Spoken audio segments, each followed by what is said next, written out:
The season is almost here. Yeah, mama. You can feel it in the air. And Texas is back. Again, like always, for the 13th time in a row. Today, the Sooner Magic Bros talk about who is actually back. Now, here is your host, Johnny and Derek. Heard you missed us. We're back. Kind of like Sooner. Hey, kind of like Texas is back every August for like 13 years in a row.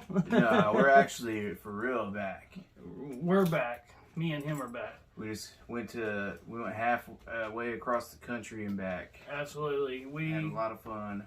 We played a Van Halen tribute band. Also, the band Next Halen, and we played Amarillo, Texas, Lubbock, Texas. We just played in Los Angeles, Fire Lake Casino in Oklahoma, and then plus we also have jobs that we work at too. Yeah. The Krusty Krab Shack or yeah. What is it on Beavis and Butthead, a Burger World? Right, that's where we work. We work at Burger World. So anyway, we're back. We're excited. It's August. You can feel it. Like, it's almost here. Yeah, football season. I don't know if you can tell or not, but I'm ready for OU football.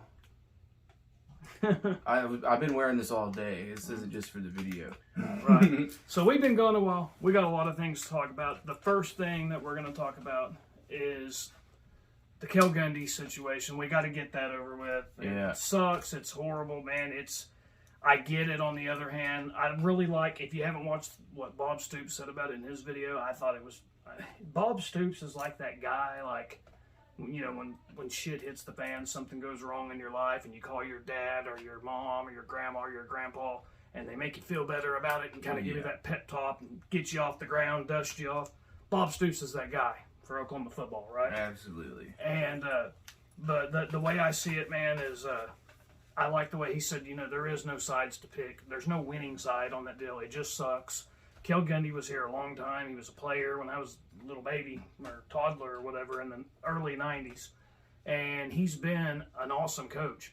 We've talked about it in some of our other videos. He did a great job. Anything we ask him to do, he's done well. Like, it don't matter if we need him as a running back coach, receiver coach, or, hey, head coach, offensive coordinator just dipped out. We need you to call plays. He's done it and done a great job. His recruiting skills are going to be missed. Yeah, definitely. And it's not like we don't have no one up there that can recruit right now. DeMarco Murray and frickin' Miguel. Miguel. Yeah, the defensive end coach. We've got guys that can recruit. Bates, Brent Venable's pretty good recruiter, right? Yeah, he's all right. He's all right. Pretty decent recruiter. Jeff Levy, yeah, he's all right. DeMarco Murray, Joe John Finley. We got guys that can recruit, but I like the way Bob said that, you know, just because he did make one mistake, I'm gonna put it real simple. If I went to my job or you went to your job, yeah. If either one of us went to our job tomorrow, went in the break room, and said what he said, I'd be fired also. Yeah, we wouldn't have a job. I wouldn't have a job. There's certain things where, you know, I'm pretty loose with my, I kind of say what's on my mind. Sometimes I say too many cuss words on the YouTube channel, and I'll admit it. But if I'm reading something, there are certain things that even I know not to say. It doesn't matter if you're singing a song or reading lyrics off a song or someone's text message. Certain things you can't say. The whole thing just sucks. The players that are coming out, though, that are having his back on the whole deal, I think it's great that they're doing that, because no one's saying he's a racist. I haven't heard one person say, oh, God, he's a racist. I have heard some people say, man, what he did is unacceptable, and they had to fire him or they had to ask him to leave, whatever. So, basically, what's your thoughts on that? I've given my thoughts on it. Well, first off, I definitely think he made the right decision. He got out ahead of the storm. This could have been a whole worse story if he tried to stay and fight it. Right. And I get it also. I understand the whole thing. Like, we're trying to build a culture where accountability is one of the biggest parts of it. I've heard it said many times by the coaches, and you can't have one of the coaches do this and then have zero accountability. It just doesn't work with the culture. They're going to be like, well, how come he can get away with stuff? Right. You'll just lose respect. But in the end, I think he did the most respectful thing he could have done and gained even more respect. Right. And, yeah. And like Bob Stoops said, he did say that the program's way bigger than one man. Absolutely. But damn it, we're going to miss Cale Gundy. We are going to miss him. And even Brent Venables said Yeah. an Oklahoma Sooners football program with Cale Gundy is better than one without him. And I do agree with that. The whole thing, it just sucks. There's nothing Bob Stoops or us or anybody can say to make it better. Everybody wishes it didn't happen. Cale Gundy wishes it didn't happen. I'm sure a lot of the players wish it didn't happen, but it did. We can't go back in time and have him not say what he did or have him say what he said. But and for the people trying to figure out what player it is and what are you going to do? I mean, run that kid out of town? Like Bob said, it ain't the first kid not paying attention. And during film study, it won't be the last one. I think it's best to just, like Paul McCartney, let it be. Yeah. And we know he's not a racist, but he still did it. And like you said, accountability. So moving on from that, that's going to be the last time we ever talk about that. Yeah. We had to because we've been gone, and it was the big news last week, I think it was. And we also didn't want, we were going to make a video about this last week. Want to, kind of wanted to let the dust settle and see what happens. Right. Know more of the facts. Get more info. Right, before we just put a video out about it. So anyway, now, moving on from that, time to get back to the good shit. It's in the rearview mirror. It's in the rearview mirror. Let's get to the good shit now. So let's talk about the recruiting, because the last video that we was recording, our recruiting was ranked like 40s probably, right? I don't even remember what it was, but we've been on fire. Absolutely. The last month, and and we just got a new recruit, Jacoby Johnson. But dude, July we were on fire. It was. I mean, we were on fire. I felt like I was on fire at times. It was 100+ degrees. It felt like every day, but they were on fire recruiting. Yeah. And you probably know more about the recruits than I do. I used to never really keep up with recruits. I did when I was a kid, a lot. I could tell you their height, weight, and what town all of them were from, what position. And hell, I can still tell you some of them. But here recently, I finally started kind of getting back into the recruiting again the last couple years. But you can probably tell me just, more about it there's yourself, been too. so many, though. I have been having a hard time keeping up with all of them. Just, I guess we could start. There's 20 right now. From the top to, I don't have my list. Do you have your phone for? Can you pull up the list of? Yeah, we can talk about. Why don't you talk about Petaway? Adepoju Adebawore. I think that's how you say it. Yeah. But all I keep hearing about him is that 8-foot wingspan, and I can't. I want to see that in action. Like, it just seems ridiculous. Like, right now we are number 7. It was number 6 for a while, but it's 6. It's number 7, and it's going to keep moving back. I mean, shit, it's only August.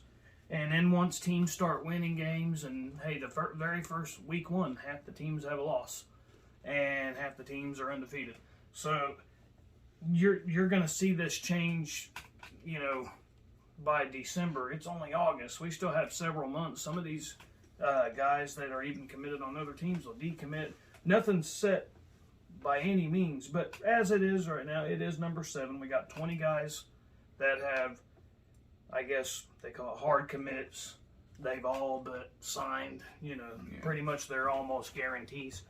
But the Jackson Arnold, he was a 4-star when we made our last videos a long time ago. He's now a 5. That dude is awesome. Yeah. I know whenever we made the last video, I didn't think he was going to just go out and win the Elite 11. and I mean, like, that's huge. Arch Manning, and there was another quarterback that didn't compete in it. But he did beat out all the other ones that did. Yeah. And honestly, I'm happy with Jackson Arnold. It's a huge plus. Man. Right. it was unexpected. I wasn't expecting that to win the Elite 11. Like, yeah, it was pretty damn awesome.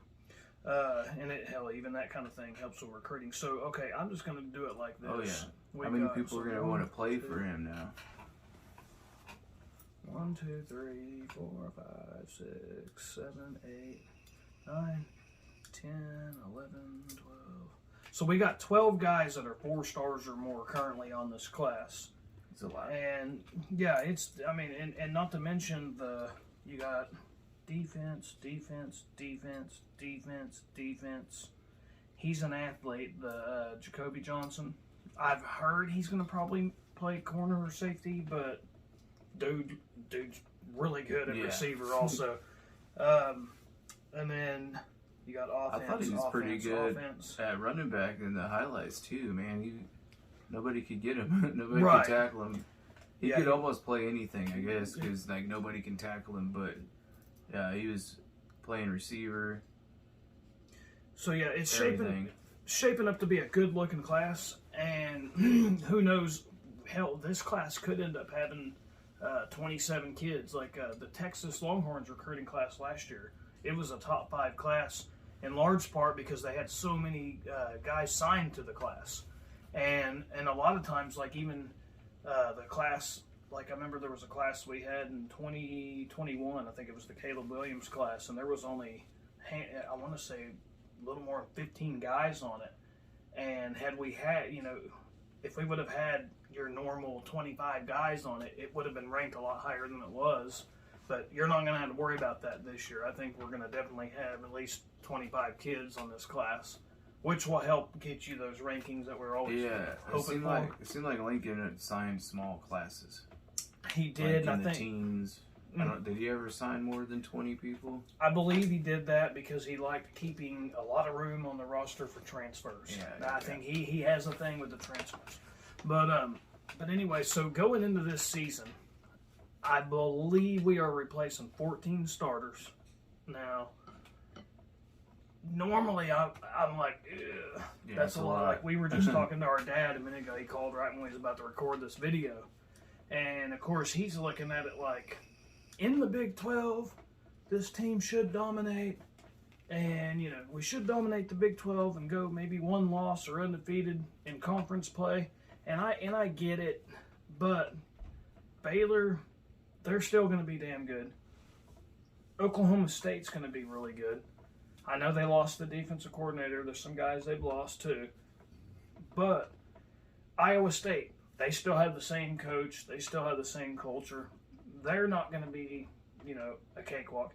Nebraska, a.k.a. Greatest 3-9 team in history of college football.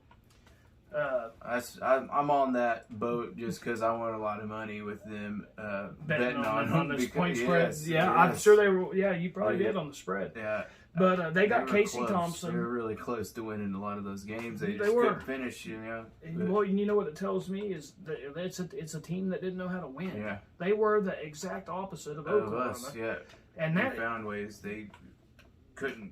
Right. Somehow we went out there and just put it's like we went out there and just strapped our helmets on and could accidentally win. Yeah. Freaking 11 games last year. And I ain't gonna lie, that team last year, I've said it a couple times, luckier than a 2-pecker porn star.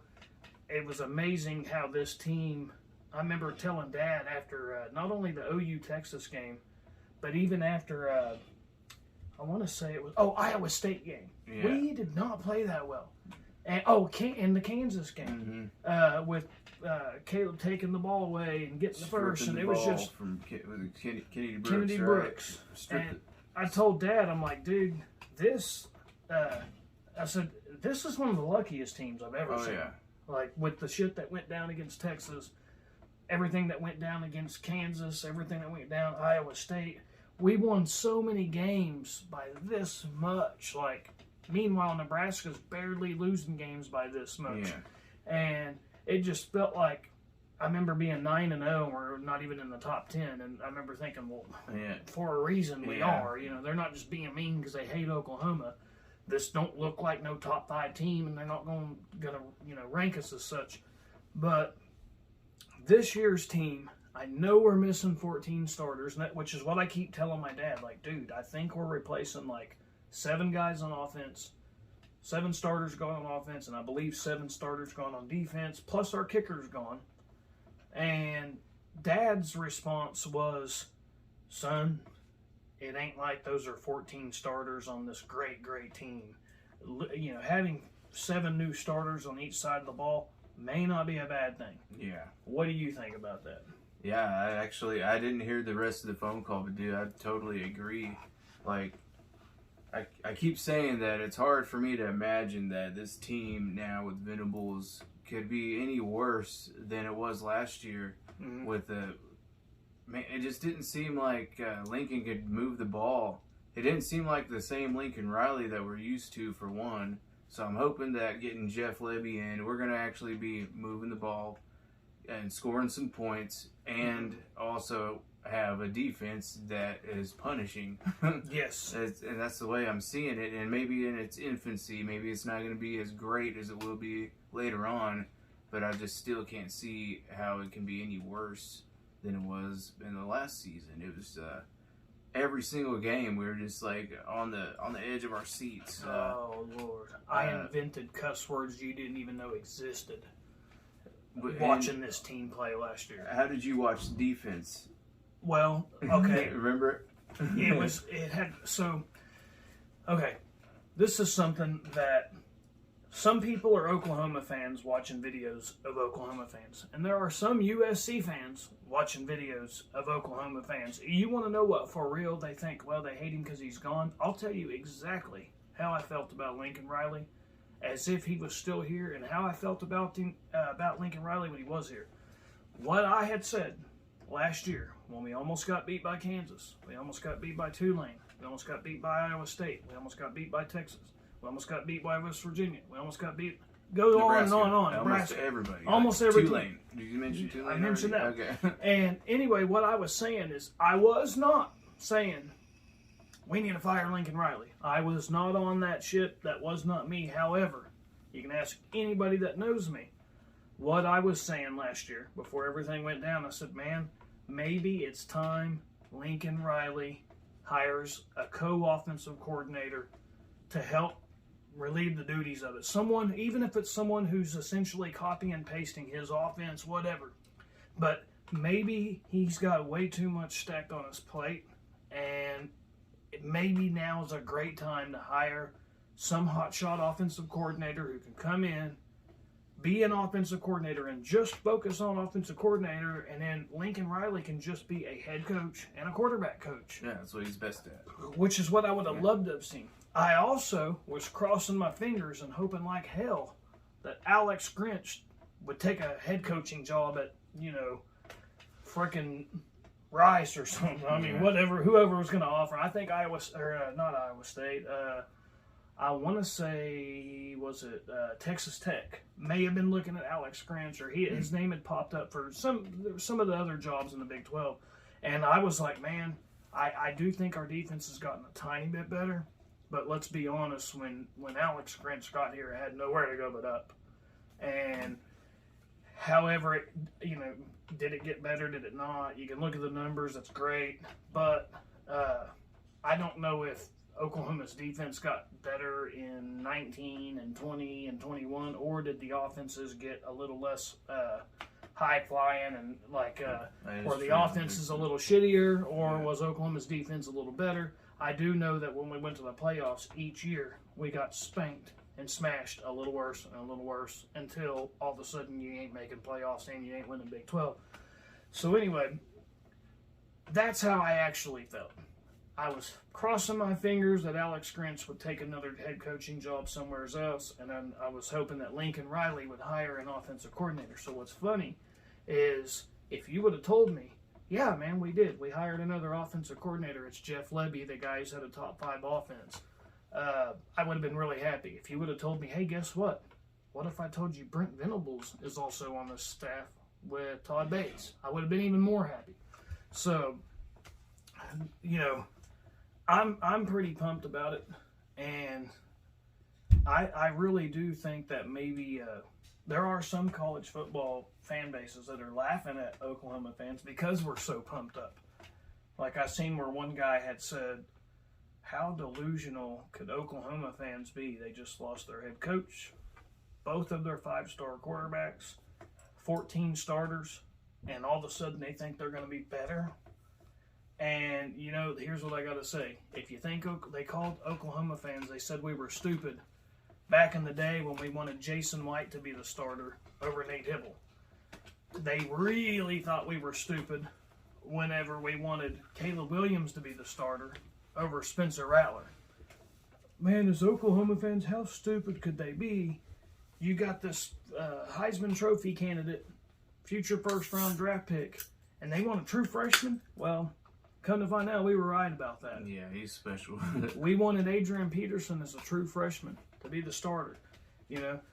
So they call us stupid. The only time that Oklahoma fans that I can remember where we were flat out just like the majority of the fan base was calling for something and it ended up being a wrong move was the Brent Venables. A lot of fans wanted Brent Venables fired or to move on, and when he left and Mike came back, that was what a lot of fans wanted, and that was the only one I've seen where that wasn't right.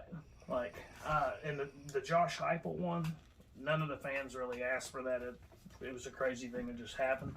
But if I could go back, I wish Josh Heupel would have never left and Brent Venables would have never left.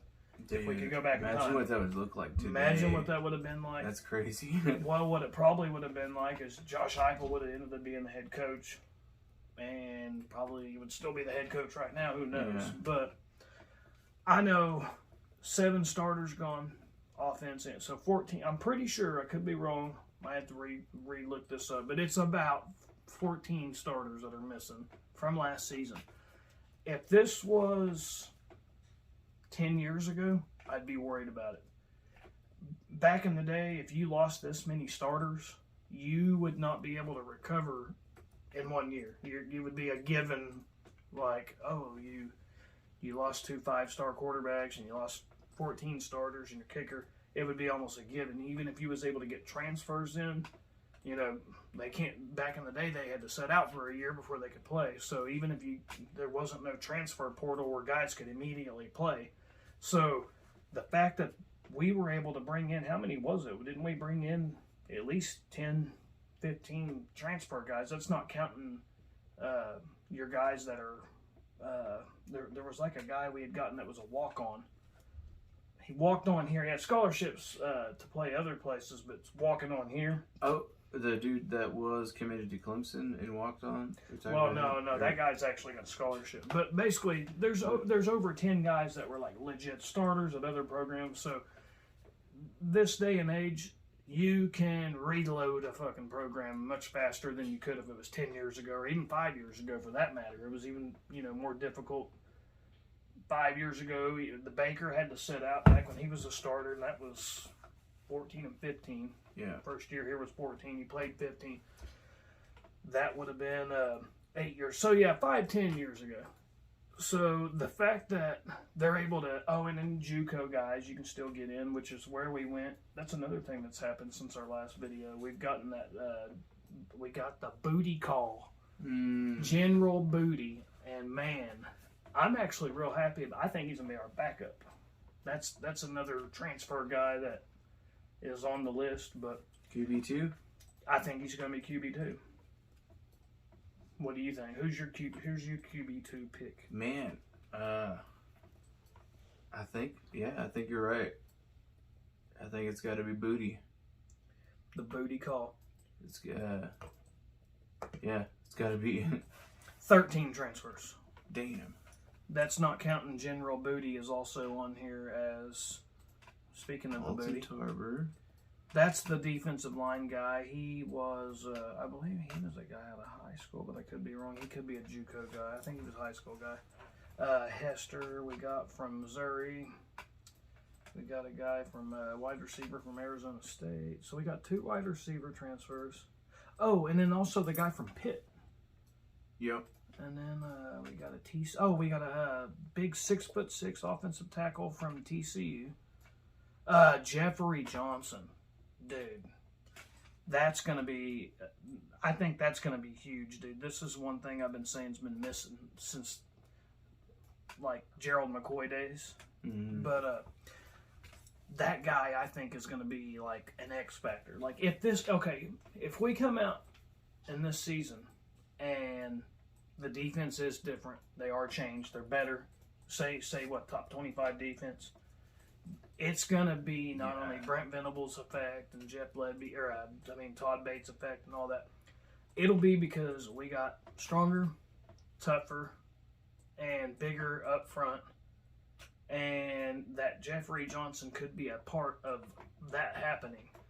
And then also Redmond, I believe, he's put on some weight. He may be moving inside and playing defensive lineman. But pretty much, I'm just ready for it. We've been talking about it. It feels like this has been like a 2-year freaking off season. Like I'm almost sick of talking about football season. I'm ready to watch see it. Yes. I'm ready. Like I've never been so fired up for UTEP in my life. Yeah, like, I know. I am super fired up for UTEP. Yeah. But anyway, well, shit. If you got anything else to add, preseason rankings, we're number 9, number 10, depending on which one you look at. I guess I had us at number 8, and I guess we're at number 9 in the coaches poll, and like 10 in the other polls. But I guess I agree with it too, because like I have these high hopes, but I got to see it on the field also. We got to get through Nebraska basically. Nebraska it's going to be our first test. Yeah. But I also heard there's a lot of recruits that are waiting for that game also, because they want to see if this is going to be what it's all talked up to be. Mm-hmm. And I got a feeling it is. I think we're going to be just fine. And even better. Just way better. If we get back to being that Oklahoma team that we used to be in the early 2000s, then we're like legit. Back in the early 2000s, we were like Georgia and Bama and Clemson and Ohio State. We were like all those teams. And when you played a team that was, like UTEP and the first 3 games, Oklahoma, back in the day Oklahoma team, when we had Brent Venables and we had the Jason Whites and the Josh Heupels, we would have pecker slapped a team like the first 3 teams on the schedule would have been 70-0, 63-14, 56-7. Those would be about what those scores would be on those first few games, really. That's what I'm waiting for. I'm waiting for a 70-0 score, and that will let me know that we're playoff. That this team's back to being a top 5 team. Because say what you want with the record, this team was not a top 5 team last year. They were not a top 5 team in 2020. We almost lost 3 freaking games in a row. Thank God. We lost 2 in a row. Was playing Texas, about to lose the 3rd in a row. Went into like 3 overtimes, and finally won the game. Thank God. But it took several overtimes to not lose 3 games in a row in 2020. So the 2020-2021 teams, those 2 were definitely not top 5 teams. And even that 2019 team, where Jalen Hurts literally carried the freaking team all the way to the playoffs, we were ranked. I remember us having like 1 loss and being like, there was some 2-loss teams that were ranked higher than us for a minute. And it finally got where we made the playoffs that 2019 season by default. Everybody else just lost. It wasn't like we were great and deserving of number 4, top 4 team in the country. Everybody else lost, and I remember thinking, hey, we shouldn't be punished because we're still winning games, but we was not winning games like a top 5 team, and quite frankly, we haven't. That 2017 team, we did beat Ohio State. I would say that team was deserving of a playoff spot. 2018 team, the defense was really bad, but it was like, well, who knows? Maybe we can beat you 77-76. I mean, it was just we have Kyler Murray and you don't. And And you'll see the same trend down there out west. Yeah, I think so. They're going to have to win a lot of games, freaking 63 to 56. And you can win. You can still win that way. You can win some games that way. Absolutely, they probably will. Not in the playoffs. But not in the playoffs. You're going to get smoked every time, dude. But anyway, so yeah, man, we're excited for it. I can't wait. I wish it was tomorrow. I wish it was right now. But it'll be here before we know it. We're almost there. What are we at, like 3 weeks from now? I think we got a little less than 3 weeks. I think we got like 2 weeks and 6 days or something like that. So, yes. I'm ready for them to be here. I enjoyed this summer, the Hollywood trip and the Amarillo and the Lubbock and all that. And it was funny. We were in Los Angeles. And because we played at the Whiskey A Go-Go, which was really awesome. But we were down there in Los Angeles, and I'll tell you something crazy. We were at the beach. What was it, Santa Monica Pier? Yeah. Lost my. Oh, by the way, that freaking beach owes me a pair of Ray-Ban sunglasses. Yeah. Lost my favorite pair of sunglasses out there, but I told him. I was about to tell him, hey, take those back a little further. Yeah. You got your Ray-Bans on still. Yeah, I was meant like, to switch. He's got it. I saw him going. I was holding them. Yeah. But then. Yeah. Then a big ass fucking wave came out of nowhere and knocked his Crocs and hat and everything and the glasses off. I found everything but the sunglasses. I was wearing Crocs because I've heard of needles and beer cans and beer bottles. I had to play a show the next day. I wasn't interested in cutting my foot up. So I was wearing some type of protection in there. And basically the shoe flipped off of that first wave. I seen it, went to go grab it. Next thing I know, here comes a bigger wave, and I got rocked. I ain't gonna lie. It was those waves, they get so powerful. It was crazy. It was fun. The waves are fun, though. It was fun down there, man. But I tell you what, I wouldn't trade down there for Oklahoma. I love the fact that out here in Oklahoma, they act like we have nothing out here. What we don't have out here is that traffic that they got out there. Dude. When I need to go to the store, I drive right up the road to the store. I can get out of my driveway. I can get in my driveway. When I need to go to work, I can drive right there. I may pass a few cars on the way, but there's very rarely do I have a traffic jam where I can't hardly move. You get out there, and even to drive like 3 or 4 miles up the road, it can be an hour drive just to drive a few miles. It's ridiculous. Like, we had gotten our room like 10 miles from where we were playing, and then it was also about 10 miles from the beach. So we're like, oh, cool, that won't be very far. 10 miles. Yeah, we're 10 miles. Out here, that's 10 minutes. Yeah. It was an hour to get to that 10 miles to the beach during the traffic time. It was an hour there to get to the Whiskey Go-Go hour. So anyway, they say we don't have nothing out here. We don't have that traffic. However, we do have beaches. We have more lakes. We have just much lakes here, probably more lakes than anybody. And there are cool beaches. You've seen Dylan Gabriel took his teammates. They had a hell of a time out there in the water. We got water out here. And we got casinos. We have a pretty good nightlife in Breaktown. If you're in Oklahoma and you're not having fun, it's because you don't know us. You're in the wrong spot. You're in the wrong spots, yeah. Because I can guarantee you, we've had a hell of a time out here. And I have just as much fun out here as I've had in Los Angeles. But one of the things I've noticed out there is I've seen more Texas t-shirts than I've seen USC shirts. And at first I'm like, what in the hell? Like, where's all the USC shirts and everything? Dude, now that you mention that, I think I maybe saw one person wearing a USC hat. Yes, I seen a guy. I was there for a week too. Right, you were there longer than I was. I was only there a few days. And I was ready to get back. Me to too. Oklahoma, man. Like, I had fun out there, but like the driving, I definitely couldn't do it. Man. No, it's just too much. It is way too much. It's just maybe because we like grew up here, where if something is like we can go 60 miles in an hour, and that's just kind of the normal time frame we're used to. Like if something is like a mile away, or so I think I said that wrong. Okay, if something's 10 miles away, it's going to take like 10 minutes or less. Or less, yeah. It's just like triple or quadruple the time out there because of the traffic, and I hate it, man. I see why a lot of people walk and ride the scooters now out there because it's the only way to get around. Fastest way to get I around. was so ready to get back home because, like, we didn't have enough time to do our normal stops. Like, we had plans to stop at the grocery store and stuff, and it's like, we don't have enough time. We're just going to have to get some expensive, shitty food in this gas station. Everything was a pain in the ass out there. The beach was fun. Yeah, but, it was fun. You know, but I don't think it was worth it. I don't think it's worth the traffic. It's not worth, and it ain't just the traffic. Going to the grocery store is a pain in the ass. Going to the gas station is a huge pain in the ass.